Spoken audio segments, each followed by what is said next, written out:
puedes regalar otra agüita, por favor? Sí. Muy bien, hermanos, muy buenas tardes ahora.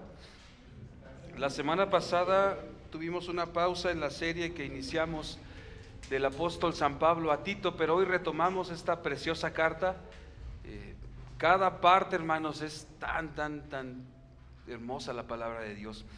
Pero algo bien importante, como lo mencioné, la providencia y soberanía de Dios, el tema que nos ocupa hoy. Muchas gracias, hermano. Sí, muchas gracias. El título es La necesidad de esos líderes piadosos. La semana pasada, hace 15 días, perdón, estudiamos los primeros 4 versos de esta carta. Hoy nos toca ocuparnos de los versos 5 al 9 de la carta de Tito, capítulo 1. El título de la predicación es La necesidad de líderes piadosos. La necesidad de líderes piadosos. Pero quiero introducir el sermón con una historia humorística, pudiera llamarle así, pero que tiene en el fondo una enseñanza para nosotros.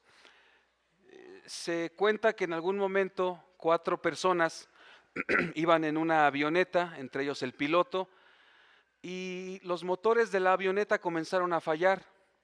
Entonces el piloto avisa por la radio a los tripulantes que la avioneta comenzó a fallar, los motores comenzaron a fallar, y les recuerda que solamente hay 3 paracaídas en esa avioneta. Así que el piloto dice, bueno, yo voy a tomar un paracaídas porque tengo una familia que me necesita, y los abandonó y se tiró de la avioneta, ¿verdad? Después un joven muy inteligente con un coeficiente, también me corregía mi esposa que si es coeficiente o coeficiente, pero se puede decir de las dos formas. Bueno, un joven con un coeficiente intelectual muy elevado, el rango estándar es de 100, este joven tenía el 175 de coeficiente intelectual, dice, yo soy un joven muy brillante, soy un científico y estoy a punto de describir la cura para el SIDA. Y toma algo y se tira del paracaídas. Ahí venían también un hombre ya maduro, cristiano, profesaba la fe cristiana, un hombre ya de edad, y le dice al otro joven que venía ahí, recuerden que eran 4 personas, que era otro joven y este hombre maduro, y le dice, mira, yo ya soy mayor, yo sé que si muero voy a estar con mi Señor, así que pues toma el paracaídas y lánzate. Y el otro joven le dice, no se preocupe, el inteligente del coeficiente intelectual alto acaba de tomar mi mochila y se tiró, así que quedan 2 paracaídas, no se preocupe. ¿A qué voy con esto, hermanos? ¿A qué voy con esto? ¿Cuál es en el fondo esto? Que nosotros no somos sabelotodos, jóvenes, adultos, no lo somos. La experiencia no te hace sabio, la edad no te hace sabio. Ajá. El hombre maduro cristiano le dijo eso a ese joven. Entonces, en el fondo, esta enseñanza humorística, lo que nos muestra esta introducción, es de que no somos unos sabelotodos, necesitamos humildad para aprender. Necesitamos humildad para aprender. Pero ¿quién debe enseñarnos en la iglesia? ¿Quién debe pararse en un púlpito, lo que ha establecido por Dios? ¿Quién debe enseñar en una iglesia que se precie de ser iglesia bíblica? ¿Quién debe enseñarnos? En el sermón anterior hablamos de cómo Pablo se autonombra como siervo y apóstol de Jesucristo. Tito 1:1 al 4 dice Pablo, siervo apóstol de Jesucristo, para predicar la fe a los escogidos de Dios, para que lleguen al conocimiento de esta fe y por medio de este conocimiento de la fe vivan una vida de piedad, y esto está sustentado o sobre la esperanza de la vida eterna, dijo el apóstol Pablo, ¿verdad? Lo estudiamos hace 15 días. Pero ahora Pablo entra en materia y nos va a decir la misión o la parte de la misión para la que Tito fue dejado ahí en Creta. Pablo va a decirnos ahora eso. Pablo le dice a Tito cuál es la misión, por qué lo deja en Creta.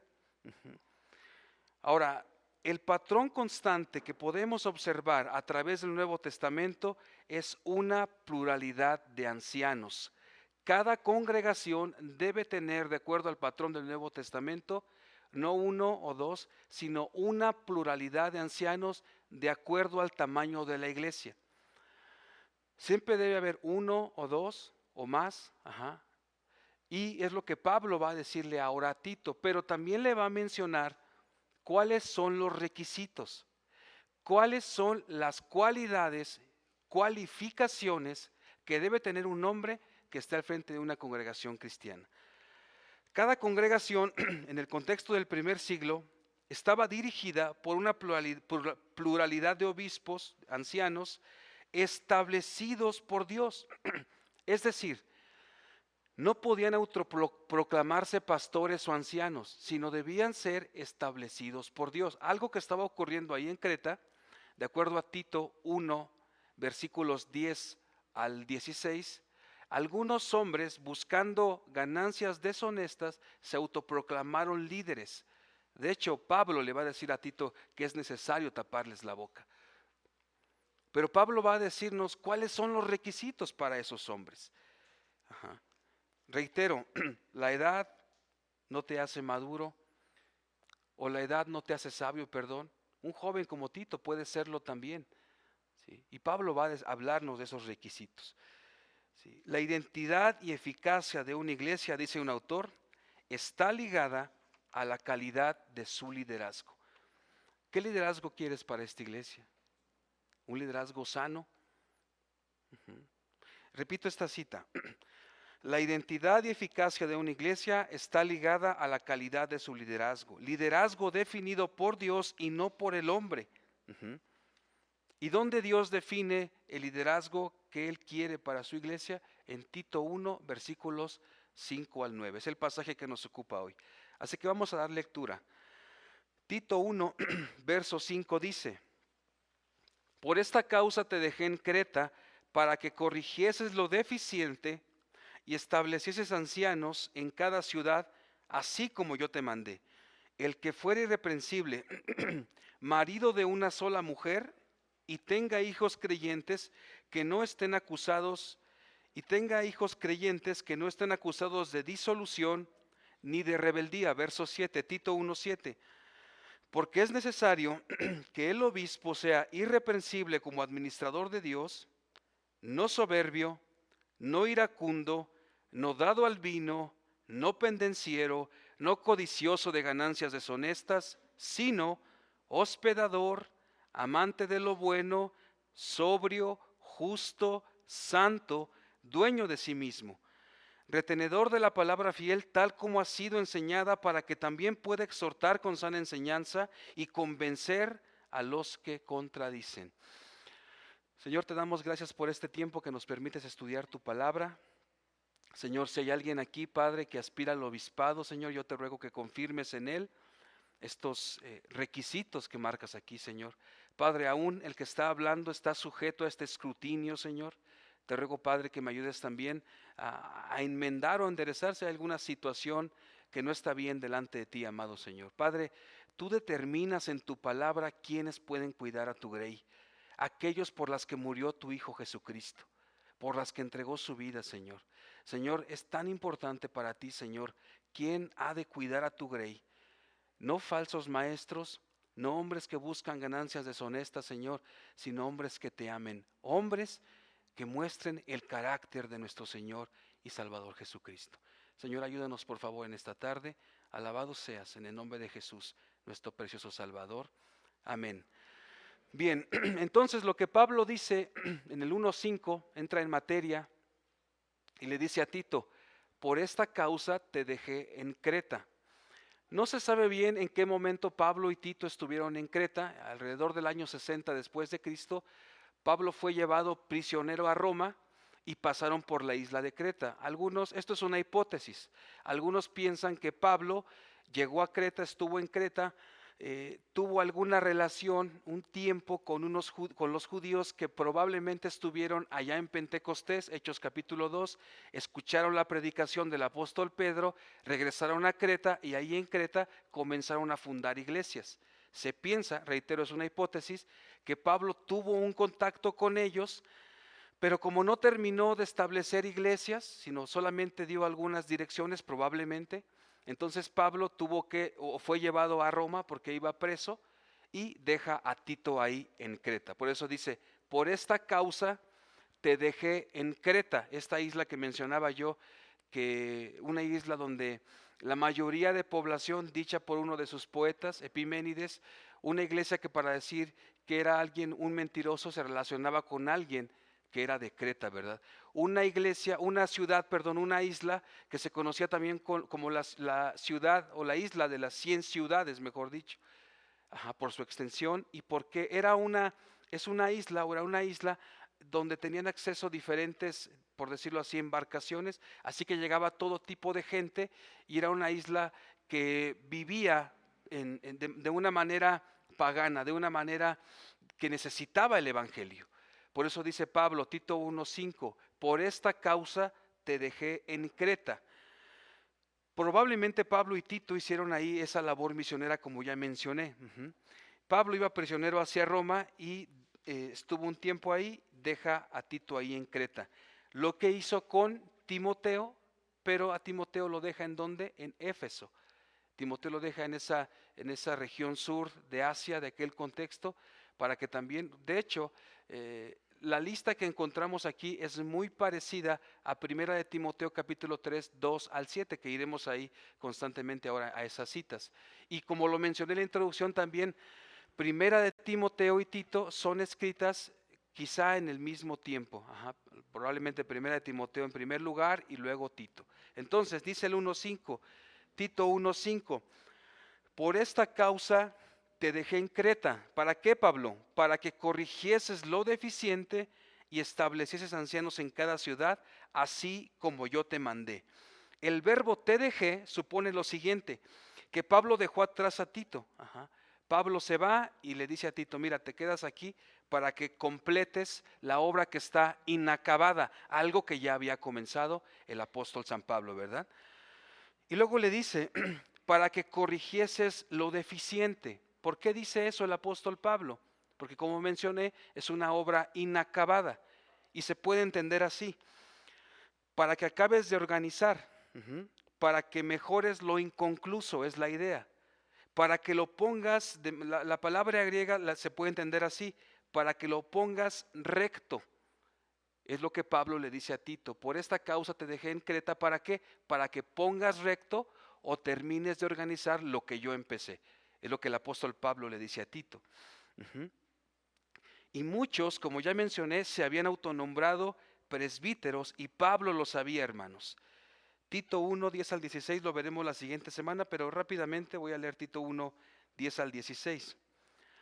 Porque hay muchos contumaces, habladores de vanidades y engañadores, mayormente los de la circuncisión, judíos. Es el mismo problema que Pablo acusaba desde la carta a los Gálatas, aquí acusa ese mismo problema. Los de la circuncisión, judíos convertidos al cristianismo, pero que continuaban dando problemas. Pablo lo sabía, de tal manera que le dice a Tito, mira Tito, te dejo aquí porque tienes que establecer líderes piadosos.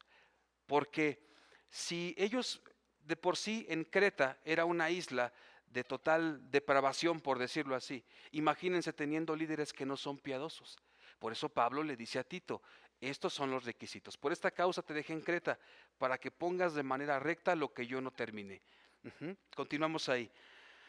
Para que establecieses ancianos en cada ciudad, así como yo te mandé. ¿Por qué en cada ciudad? Porque Creta era conocida como la isla de las 100 ciudades, y Tito debía colocarlos, Tito debía guiarlos en instrucción. Ahora, muchos se preguntan si Tito lo hizo solo, imagínense 100 ciudades. Muchos se preguntan si Tito terminó, porque al final de la carta, Pablo le dice a Tito, te voy a enviar otros para que te ayuden, y alcánzame, vamos a leerlo al final, para no parafrasear, dice, cuando envíe a ti, Tito 3:12, cuando envíe a ti a Artemas o a Tíquico, apresúrate a venir a mí en Nicópolis, porque allí he determinado pasar el invierno. Seguramente Tito tuvo a alguien que lo ayudó, pero Tito estuvo supervisando estos requisitos. Yo creo que Tito no pudo hacerlo solo, ¿verdad? Y si estamos hablando de una pluralidad de ancianos, seguro que Tito se apoyó con los que iban creciendo o iban cumpliendo estos requisitos e iban a cada ciudad. Qué importante buscar, esperar y tener paciencia para que Dios coloque líderes piadosos en iglesias bíblicas. Sobre todo, y subrayo, paciencia, observar al prospecto como líder en una iglesia, hermanos. Observarlo por un tiempo, examinarlo, estar bajo este escrutinio, lo que veremos ahora. Porque en casa podemos ser unos. Yo puedo ser uno en mi casa con mi esposa, que conoce mis defectos, mis pecados con los que lucho. Pero aquí puedo ser otro y le sonrío a todos y los saludo a todos, ¿verdad?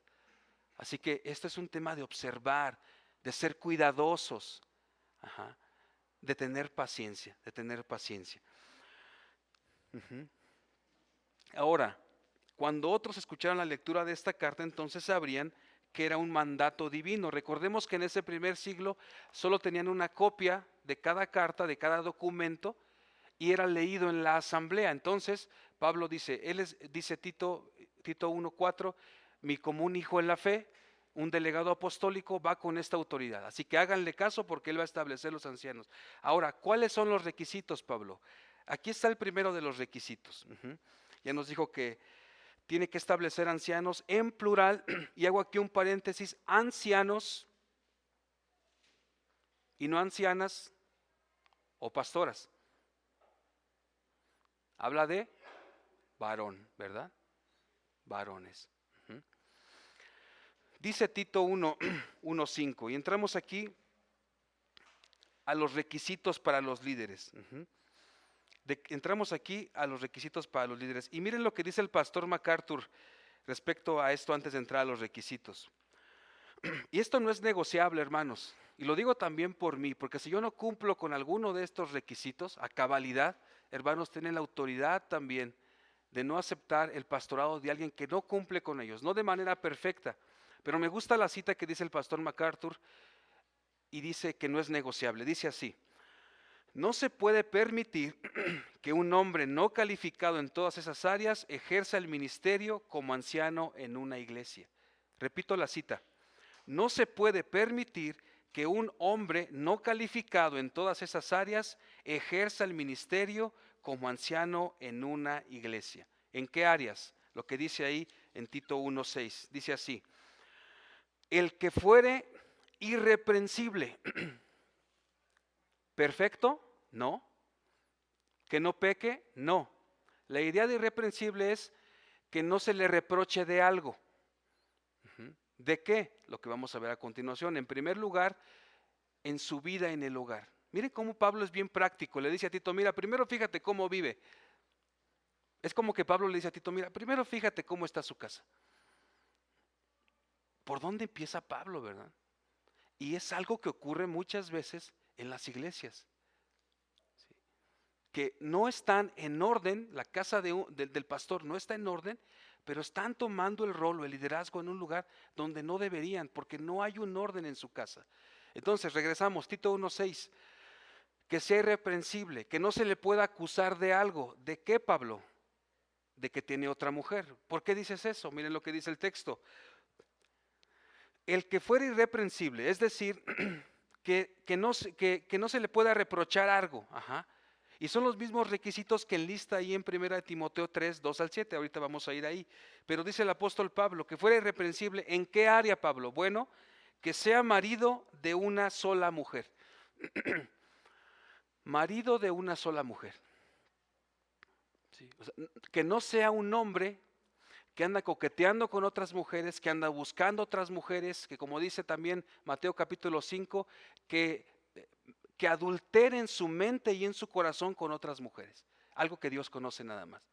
Marido de una sola mujer. La idea es un hombre que sea fiel a su esposa. Estamos hablando de monogamia, ¿sí? Que sea fiel solo a su esposa. Y puede surgir la interrogante, bueno, ¿y si es un hombre que es soltero? ¿Un hombre que es soltero, que no es casado, puede ser pastor? Sí, si es un hombre de buen testimonio, ¿verdad? Si es un hombre de buen testimonio. Es decir, para ser pastor no necesitas ser casado.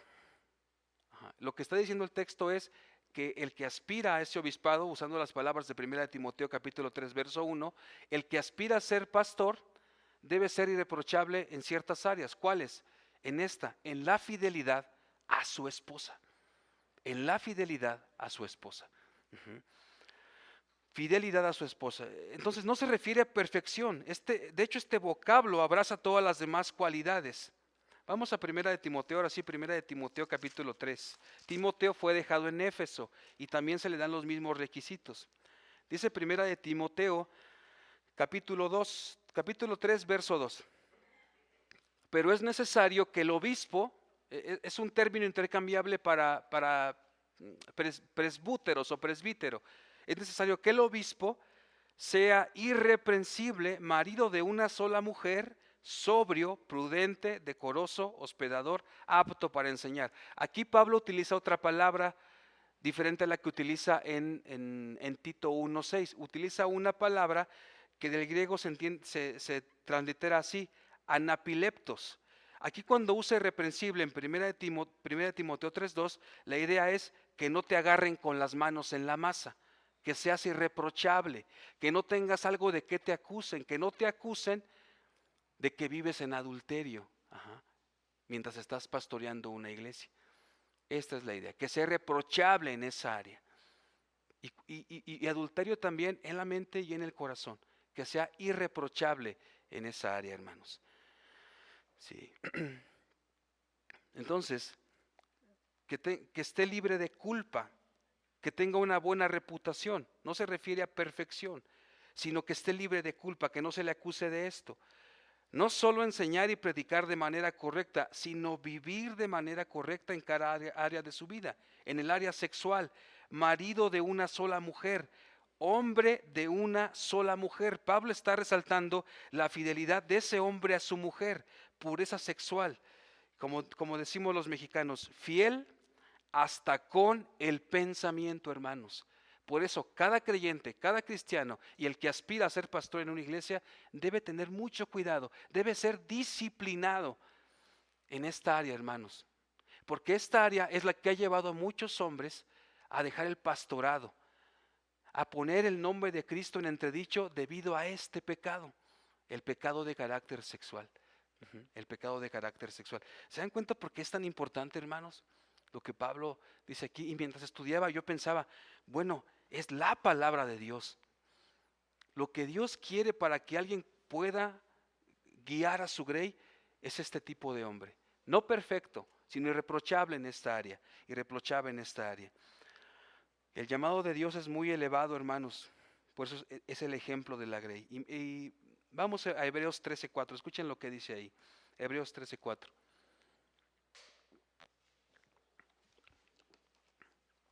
Dice Hebreos 13:4. Honroso sea en todos el matrimonio y el lecho sin mancilla. Sí. Bueno, puedes pensar esto, hermano y hermana.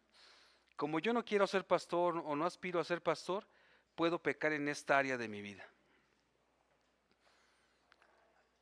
Estamos hablando de los que aspiran a ser pastores, pero tú también, que no aspiras a eso o que no tienes el llamado, como creyente, hermana y hermano, también debes tener cuidado en eso y tener fidelidad para con tu esposo y para con tu esposa.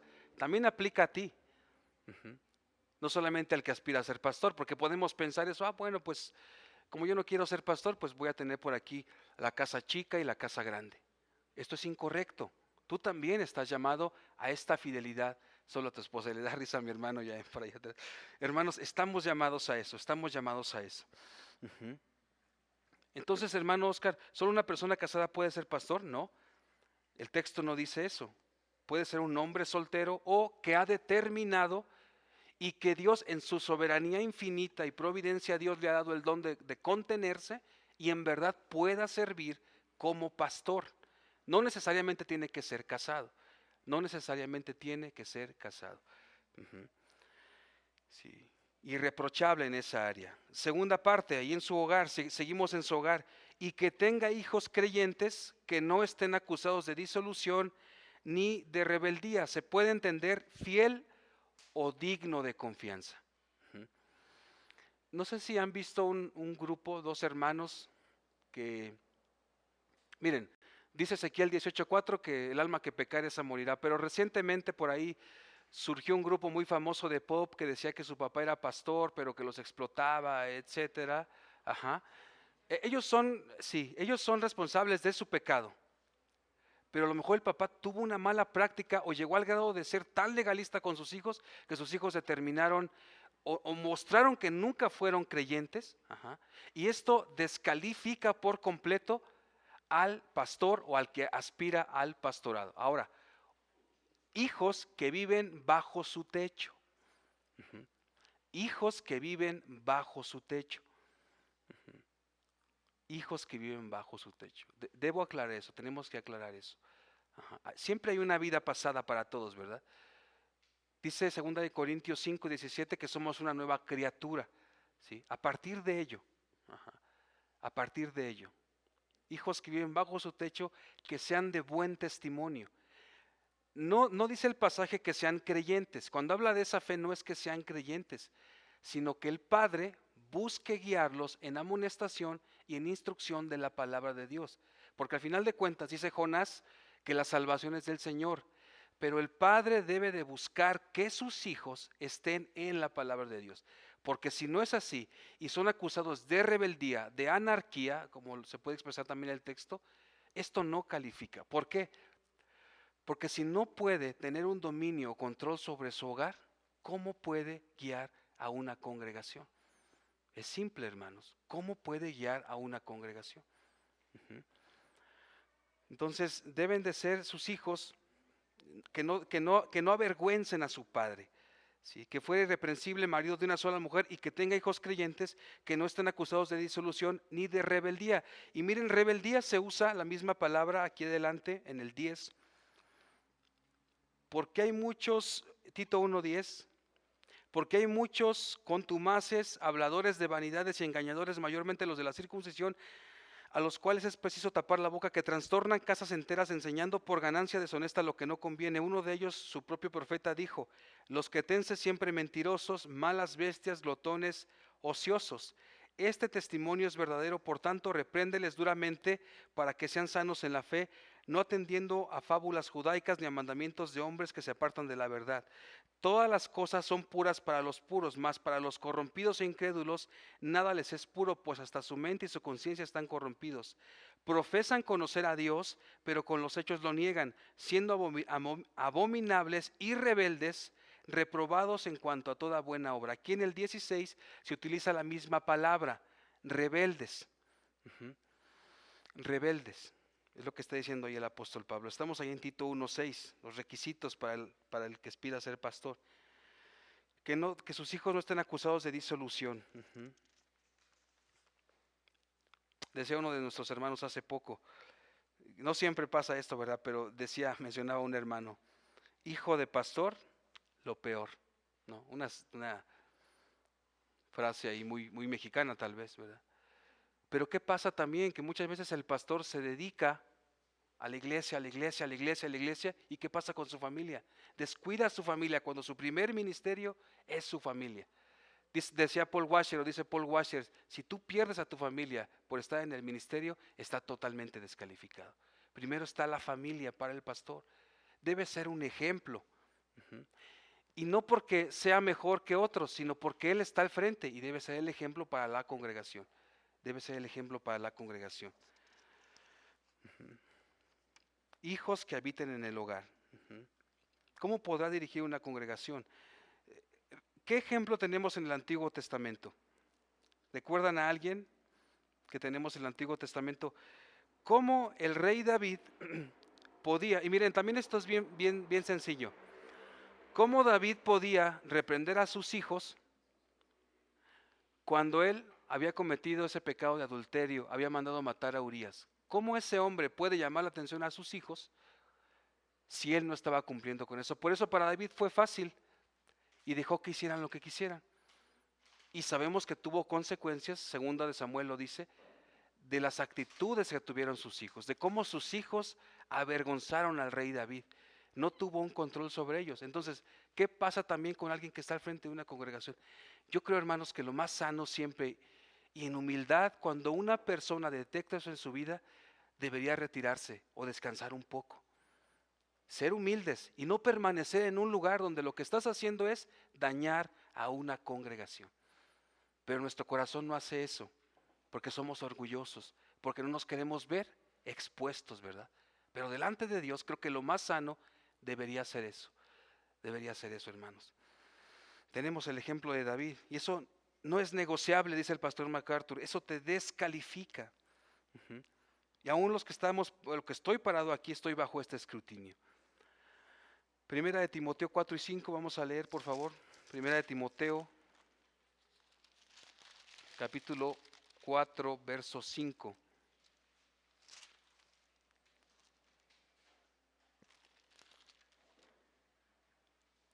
Primera de Timoteo 4 y 5.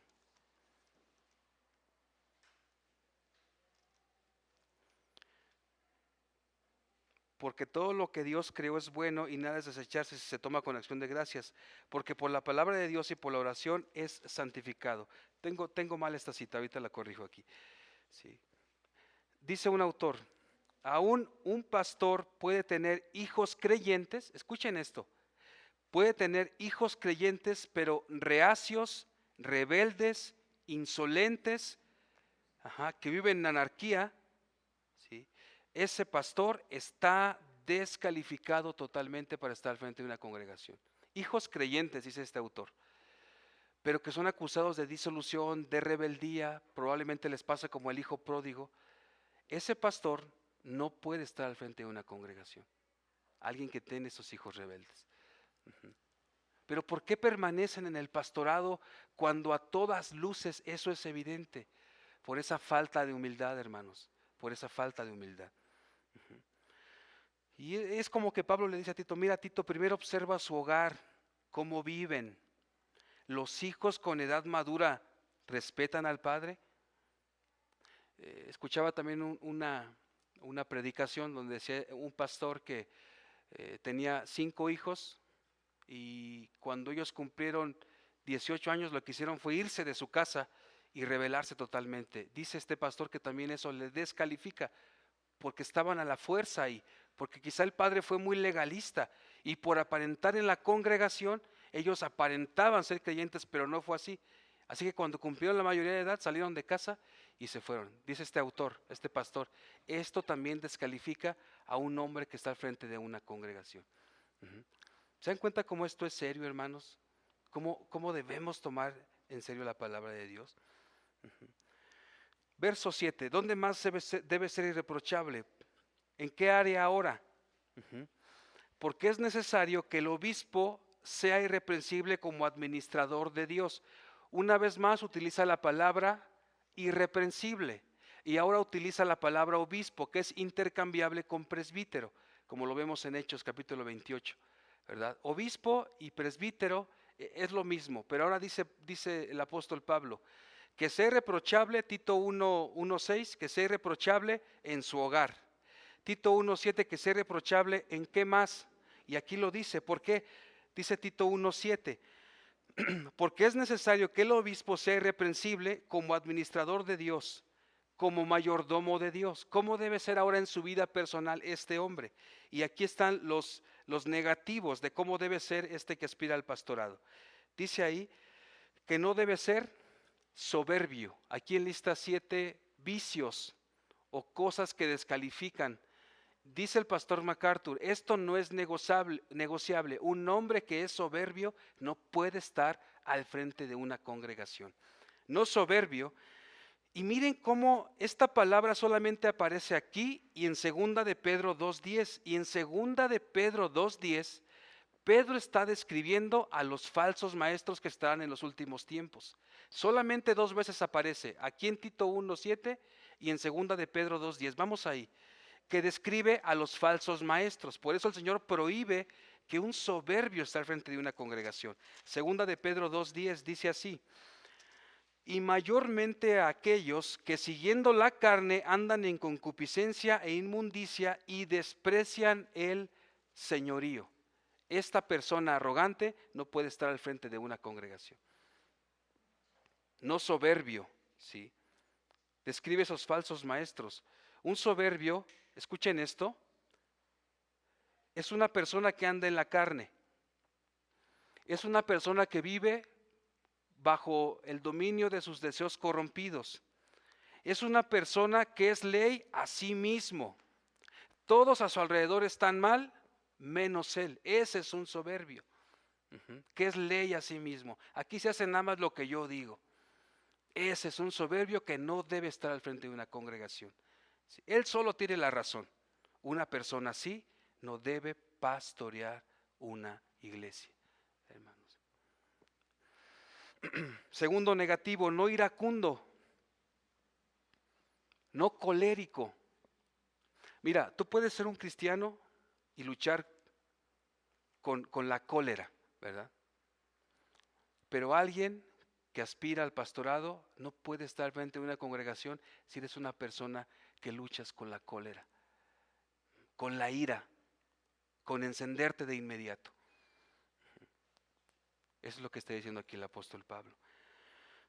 Sí. Solo se encuentra aquí en la Biblia, de hecho, esa palabra. Una persona que explota muy fácilmente.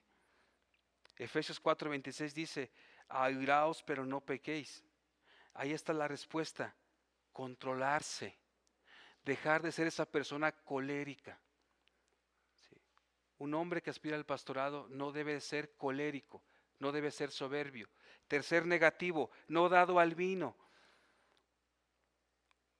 ¿Prohíbe el vino? No, prohíbe la borrachera. Un hombre que es un borracho no puede ser un pastor. No prohíbe el vino, hermanos. Pero en aquel contexto acompañaban las comidas con vino.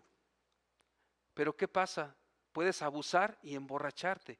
Ese hombre no puede estar frente a una congregación. No lo prohíbe, hermanos. Si coméis o bebéis, hacer todo para la gloria de Dios, donde no estorbes a nadie probablemente, y donde no te emborraches. ¿Qué pasa con los que experimentamos esa sensación? ¿O la hemos experimentado? Pierdes el control. ¿Ustedes creen que si una persona necesita ayuda en cierto momento y busca al pastor y el pastor está borracho? Hermanos, no prohíbe el vino. No vamos a ser unos legalistas, no vamos a ser cuadrados. No prohíbe el vino, prohíbe emborracharse. Prohíbe emborracharse. Es necesario que sea irreprensible en esta área también. ¿Sí? Prohíbe el alcohol, no, prohíbe la borrachera. Prohíbe la borrachera. Otro negativo, no pendenciero, que no sea un golpeador, que no sea un violento. No hay lugar para un violento en la iglesia de Cristo. No pendenciero, no peleonero, no que quiera pelear por todo, no que quiera refutar en Facebook a otros y a otras y esté peleando y esté subiendo y subiendo y subiendo post y esté atacando, etcétera. No, Dios no quiere ese tipo de pendencieros. No quiere esos peleoneros. Dios no quiere eso, hermanos. Bueno, para estar al frente de una congregación. Pero eso también aplica a nosotros. Tener cordura. Sí. Aquí está otro negativo. No codicioso de ganancias deshonestas. Es decir, se traduce en avaricia. Por eso les decía que el tema que vimos el de la ofrenda, tiene que ver con esto.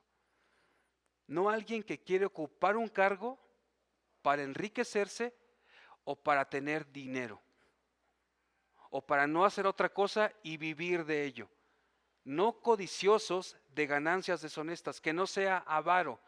Ahora, Lucas 10:7 y Primera de Timoteo 5:17 refieren que los pastores deben ser remunerados. El obrero es digno de su salario. La iglesia, como mencioné, está llamada a sustentar de acuerdo a su capacidad, a su contexto, a su pastor o pastores. Pero si esto no es así, el pastor debe pastorear, valga la redundancia, por amor a Cristo y por amor a la obra, y no buscando una ganancia deshonesta, una avaricia, perdón. ¿Por qué digo esto? Leamos una vez más Tito 1, Tito 1:10. Se partan de la verdad. Porque hay aún muchos contumaces habladores de vanidades y engañadores, mayormente los de la circuncisión, a los cuales es preciso tapar la boca, que trastornan casas enteras por ganancia deshonesta lo que no conviene. Trastornan casas enteras. Ajá. Un lobo vestido de oveja. Un hombre que busca esta ganancia deshonesta no está capacitado y no debe ocupar el pastorado de una iglesia. Reitero, hermanos, el obrero es digno de su salario, pero ese no debe ser el fin principal o el fin último para que sirva en la iglesia, sino porque ama la grey, porque ama a Cristo, porque ama la obra. Por eso lo veremos más adelante que Tito tiene que tapar la boca de estos hombres. Sí. Pastorear con ánimo pronto, dice primera de Pedro 5:2, no por ganancia deshonesta. Ahora, ya nos dio los negativos el apóstol Pablo. Veamos ahora en el verso 7 las virtudes, los positivos que debe tener el que aspira al obispado. Dice Tito 1:7. Tito 1:7. Ya vimos lo que no debe ser: no iracundo, no dado al vino, no pendenciero, no codicioso de ganancias deshonestas. Verso 8, sino, ¿cómo debe ser este hombre? Hospedador. Un hospedador es alguien hospitalario, alguien que incluso puede llegar a hospedar a alguien que es extraño o desconocido. El pastor debe ser hospedador, pero en el fondo lo que está diciendo, hermanos, lo que está diciendo aquí en hospitalario es usar tus posesiones materiales para el servicio de los demás. Hospitalario puede entenderse también como ayuda práctica a los demás. El pastor está llamado a eso. Bueno, todo creyente, pero aquí nos está dando las características o cualidades del pastor. Un pastor debe ser hospedador, utilizar sus recursos si fuera necesario para ayudar a otros en necesidad. Y no solamente dentro de la congregación, sino personas ajenas a la congregación o incrédulos. ¿Cómo se aplica rápidamente? Un pastor también debe ser evangelista, predicar el evangelio ante la necesidad de alguien que no conoce a Cristo. Cuando hablamos de hospitalario se refiere a eso, hospedador. Su tiempo, sus recursos, su ánimo, sea o no creyente, debe de ponerlos a otros para que pueda, a los pies de otros para que pueda ocuparse en algo que necesiten. Segundo positivo, amante de lo bueno. Amante de lo bueno. No se refiere a alguna marca o algún... No, se refiere, porque se puede entender así, ¿verdad? No habla de amante de lo bueno, sino miren cómo Pablo nos da la respuesta en Filipenses 4:8. ¿A qué se refiere cuando dice amante de lo bueno? Filipenses 4:8. A esto se refiere, el mismo Pablo nos da la respuesta. Filipenses 4:8. Por lo demás, hermanos, todo lo que es verdadero, todo lo honesto, todo lo justo, todo lo puro, todo lo amable, todo lo que es de buen nombre, si hay virtud alguna, si algo digno de alabanza, en esto pensad. Aquí está la respuesta de alguien que es amante de lo bueno, es decir, un hombre que ame lo piadoso, un hombre que ame lo virtuoso. Todo lo contrario a quién, a un pendenciero. El que es amante de lo bueno no será pendenciero, ¿verdad? No será un peleonero, no va a tener avaricia por ganancias deshonestas, sino que va a amar todo lo bueno. Dice el apóstol Pablo, en esto pensad. A eso se refiere cuando dice amante de lo bueno. Filipenses 4:8. Algo muy interesante y muy importante que Pablo habla aquí, ahora dice el siguiente positivo, sobrio.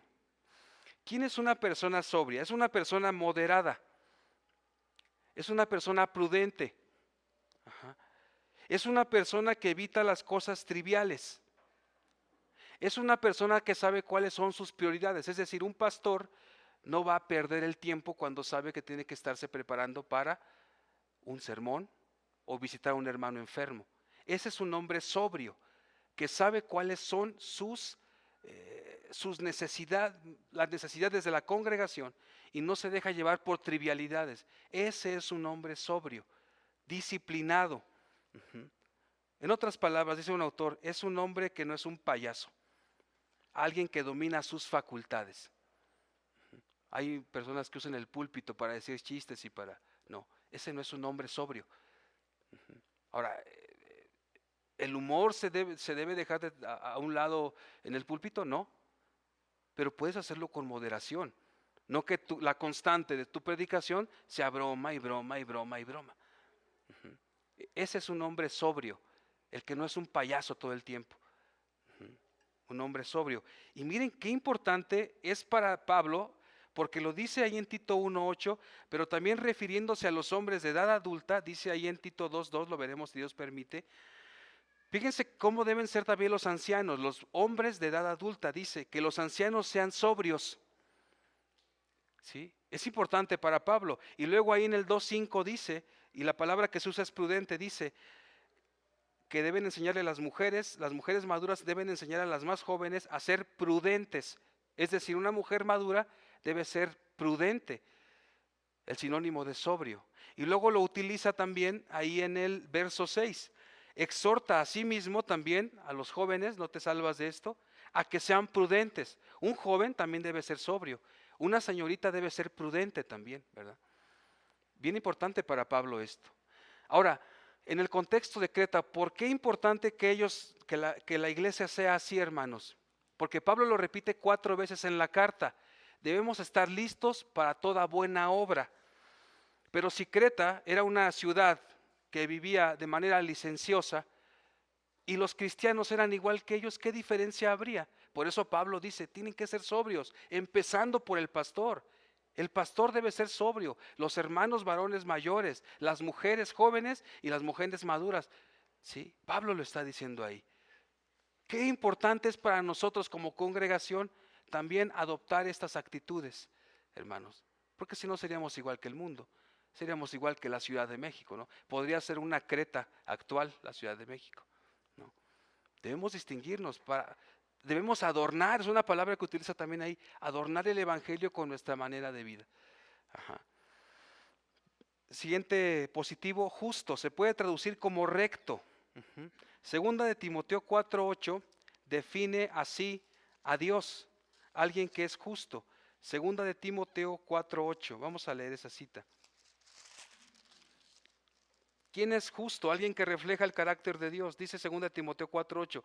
Por lo demás, me está guardada la corona de justicia, la cual me dará el Señor, juez justo. ¿Quién es una persona justa o el que anhela al pastorado? Un hombre que manifiesta la gracia de Dios en su vida, que refleja esa justicia del Dios que le salvó. Ese es un hombre justo. El pastor al frente de una congregación debe mostrar el carácter justo de Dios. Siguiente positivo, santo. Justo y santo casi siempre van de la mano. Entonces, santo y justo refiere a un hombre. Un hombre que no toma partido por uno o por otro. Un hombre que juzga con justicia. Un hombre justo juzga con justicia y un hombre santo es un hombre devoto a Dios. Ese puede ocupar el puesto en una iglesia bíblica. Un hombre santo, un hombre justo. Pablo, Silas y Timoteo mostraron esta conducta cuando sirvieron en Tesalónica. Vamos a 1 de Tesalonicenses 2:10. 1 de Tesalonicenses 2:10. Pablo, Silvano y Timoteo, lo podemos ver en la introducción, pero aquí en el 2:10 dice: vosotros sois testigos y Dios también de cuán santa, justa e irreprensiblemente nos comportamos con vosotros los creyentes. Pablo, Silvano y Timoteo mostraron esta actitud. Es la misma actitud que debe mostrar un hombre que está al frente de una congregación. Un hombre que está al frente de una congregación.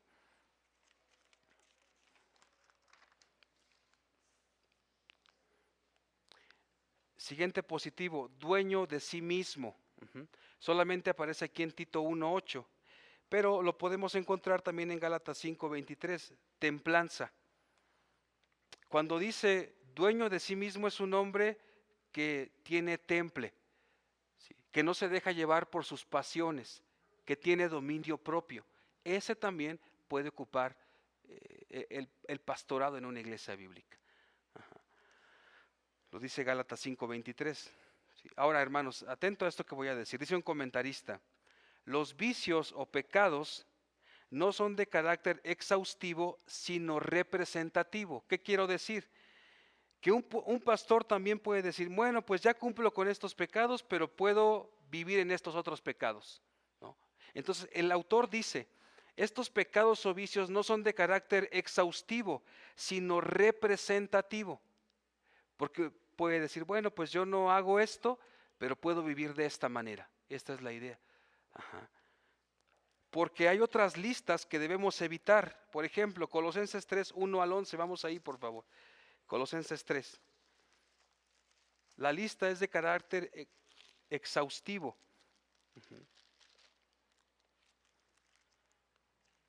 Miren lo que Pablo dice que debemos dejar ahí. Colosenses 3. Colosenses 3, 1 al 11 dice, si pues habéis resucitado con Cristo, buscad las cosas de arriba, donde está Cristo sentado a la diestra de Dios. Poned la mira en las cosas de arriba, no en las de la tierra, porque habéis muerto y vuestra vida está escondida con Cristo en Dios. Cuando Cristo vuestra vida se manifieste, entonces vosotros también seréis manifestados con Él en gloria. Haced morir pues lo terrenal en nosotros, fornicación, impureza, pasiones desordenadas, malos deseos y avaricia, que es idolatría. Aquí hay otra lista en la que no debemos caer todos como creyentes. Ajá. Entonces, no es de carácter exhaustivo, sino representativo, lo que el pastor debe mostrar delante de la congregación. Pero cada uno de nosotros también debe mostrar esto en la iglesia de Cristo. Ajá. Porque el pastor es el mayordomo, es el ejemplo en la casa de Dios. Pero como está al frente, debe ser ejemplo. ¿Sí? Así que esto no te exime a ti también, hermano y hermana, de caer en estos vicios. De que seas arrogante, de que seas peleonero o peleonera o pendenciero, no te exime de eso. Que sean requisitos para el pastor, no nos exime de eso. Que seamos unos peleoneros, que seamos unos iracundos, que no amemos lo bueno. Y por último, importantísimo, dado el contexto y la plantación que estaba ahí en Creta, estaba muy fresca esa plantación, una última cualidad importantísimo, hermanos. Sí. Tito 2, Tito 1:9 dice, retenedor de la palabra fiel, tal como ha sido enseñada. Es muy importante todo el carácter, ¿verdad? Y creo que Pablo subraya eso. Pero también una persona que esté al frente de una congregación debe ser una persona que conoce la Escritura, que vive la Escritura, retenedor de la palabra fiel, que conoce ciertas doctrinas. ¿Por qué? Porque Tito les dice que deben refutar a los falsos maestros, exhortar a los falsos maestros. ¿Sí? Dios reparte los dones de acuerdo a su soberana voluntad. Y Dios reparte los dones a personas que Él capacita para predicar fielmente la palabra. Ser pastores o ser maestros, o en un caso pastores y maestros. ¿Sí? No cualquier persona que lee la Biblia o que ha leído la Biblia o que hace un devocional puede estar al frente de una congregación y predicar, sino que tiene que ser retenedor de la palabra fiel, que conozca la palabra, que se haya preparado en estudiar la palabra. Dios da el don, pero es una necesidad estudiar, prepararse para predicar la palabra de Dios. Dice retenedor de la palabra fiel. Se puede traducir como preocuparse incansablemente de algo. En 1 de Timoteo 3:2 y 2 de Timoteo 2:24 refiere apto para enseñar, pero aquí va más allá. Sí. Es un hombre que ama la palabra, que retiene la palabra, que enseña la palabra, que guarda la palabra de Dios con constancia. Es un hombre tenaz en sus convicciones, hermanos. Ese es un retenedor de la palabra fiel. Ese puede estar al frente de una congregación. Ahora, Pablo le da más importancia al carácter, sí, pero es importante que una persona sepa predicar la palabra, conozca la palabra, ¿sí? Para que pueda exhortar a otros y animar a la grey, ¿verdad? Esa es la idea. Para exhortar a otros, para darles sana enseñanza, dice ahí en el mismo verso 9, para que, retenedor de la palabra fiel tal como ha sido enseñada, para que también pueda exhortar con sana enseñanza y convencer a los que contradicen. Para que puedas exhortar, para que puedas enseñar la palabra. Por eso Pablo le dice a Tito, es necesario que tapes la boca de aquellos que están enseñando mentira por ganancia deshonesta. Vaya tarea que tenía Tito, ¿verdad? Vaya tarea que tenía Tito, hermanos. Pero es lo que la verdad de Dios revela. Sí. Tito debía tener mucho cuidado en seleccionar pastores para esas iglesias. Es el mismo cuidado que debemos tener nosotros también. El mismo cuidado que debe tener cada iglesia que se precie de serlo. El mismo escrutinio para ellos es el mismo escrutinio por el que debemos pasar nosotros. Debemos dejar a un lado el compadrazgo, el heredar el pastorado, ¿sí? El que me cae bien, el que habla bonito, el que se fue a estudiar a tal lado, pero su carácter dice todo lo contrario. Eso se debe hacer a un lado y apegarnos, ceñirnos a lo que dice aquí la Escritura, hermanos. Créanmelo, hermanos, que lo digo con temor y temblor, porque soy un hombre que falla, que peca y que puedo caer en esto, ¿sí? O que puedo no estar viviendo esto. Pero es lo que la palabra de Dios dice, hermanos. Es lo que la palabra de Dios dice. Un hombre que reúne estas cualidades. Pablo decía, sed imitadores de mí, así como yo de Cristo. Cristo mostró en su máxima expresión estas virtudes. Cristo evitó esos vicios. Cristo jamás dio muestra de ser un pendenciero. Cristo jamás dio muestra de ser un arrogante. Cristo jamás dio muestra de buscar una ganancia deshonesta. Cristo es nuestro mayor ejemplo. Y quiero concluir leyendo 1 de Pedro 5, 1 al 4. Lo que el pastor, el príncipe de los pastores, ese buen pastor dio la vida por sus ovejas. Pero esto es para ti, hermano, que aspiras a ser pastor. 1 de Pedro 5, 1 al 4. Y quiero concluir con esto y también animarte a vivir a la luz de esto. Lo mismo para mí. 1 de Pedro 5, 1 al 4. Ruego a los ancianos que están entre vosotros, yo anciano también con ellos y testigo de los padecimientos de Cristo, que soy también participante de la gloria que será revelada. Apacentad la grey de Dios que está entre vosotros, cuidando de ella, no por fuerza, sino voluntariamente, no por ganancia deshonesta, sino con ánimo pronto, no como teniendo señorío sobre los que están a vuestro cuidado, sino siendo ejemplos de la grey. Y cuando aparezca el príncipe de los pastores, vosotros recibiréis la corona incorruptible de gloria. La iglesia de Cristo necesita pastores, siervos fieles, siervos piadosos que reflejen la gloria de Cristo, hermanos. Ese tipo de pastores necesita la iglesia de Cristo. Así que oremos y que Dios nos ayude a vivir a la luz de estas verdades. Gracias, amado Padre, por esta exhortación que nos das a todos, Señor. Pero sobre todo a los que aspiramos o ocupamos un lugar predicando tu palabra, Señor. Señor, por favor, ayúdanos, perdona nuestros pecados. Ayúdanos a vivir a la luz de todo esto, Señor. Señor, ayuda a esta iglesia. Ayúdanos, Padre. Tú eres nuestro buen pastor. Tú diste la vida por estas ovejas, tú diste la vida por mí. Y si a veces nos sentimos desamparados, sabemos que tenemos al príncipe de los pastores, Señor. Ayúdanos, Padre, que seamos de un mismo sentir, Señor. Alabado seas, en el nombre de Jesús, nuestro Señor y Salvador. Amén. Gracias, hermanos.